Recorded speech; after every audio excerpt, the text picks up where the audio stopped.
We happen to be lucky enough. This is important. It's important to realize that we're lucky enough to live in a place where we can grow a lot of vegetables year-round, even in the winter, and not to be too hard on people who don't have access to this sort of thing. So of course, I think a lot more people would eat local if it was possible. In 1978, somebody started a farmer's market in Santa Barbara, the first one.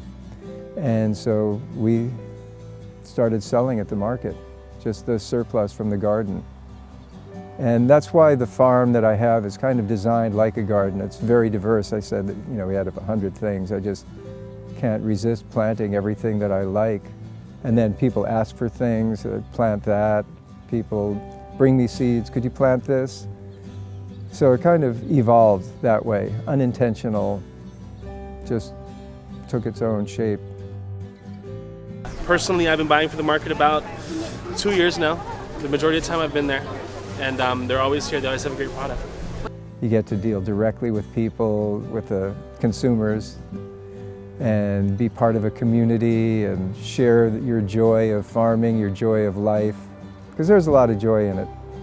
Usually when things go wrong, you're at the farm and your frustration has an outlet and you just bear down, and by the time you get out to the public and you've got all your beautiful produce, that's the best of the best and is the smiling face of your farm.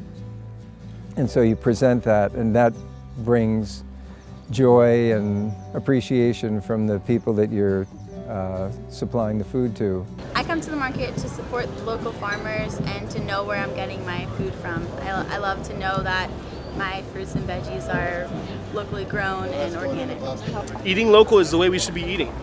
I mean, there's no reason for us to go 500 miles. We don't need anything from Iowa or anything from farther than what we can do here. And so the farmers market here allows us to have a product from, say, 70 miles, 50 miles, from, say, local, Goleta and Oxnard and whatnot.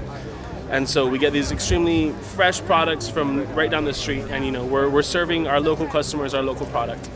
And so since we can, and since it's an amazing product, we're happy to do it. And we'll do it always. Well, because we have this 100 varieties of things and all the oddball things, and are willing to plant herbs or vegetables that they're interested in, we have a really good relationship with the restaurants. The Tuesday afternoon and Saturday morning markets are both downtown within walking distance of, 100 restaurants.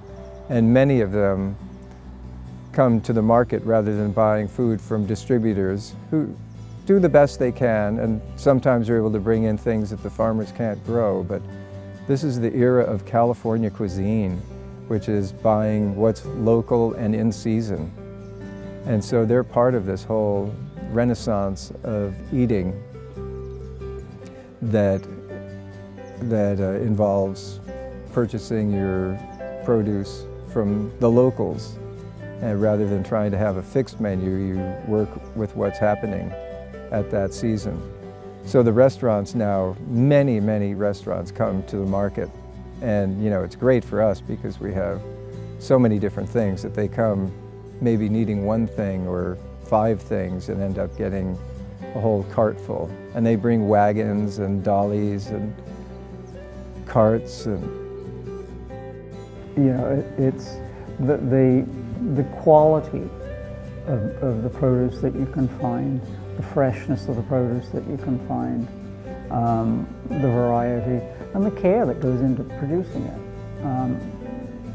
Huge factors. So, it's freshness, it's flavor. It's just a much better product. It really is. Definitely a movement happening. It's not just here, it's worldwide. And in a way, like I said, it's a renaissance. It used to exist before refrigeration. That's how people ate. And people had more time to prepare their food. People had more time to grow their own food or to catch their own food, and they were much more involved with the production or with the people that they purchased it from. There was more of a direct relationship.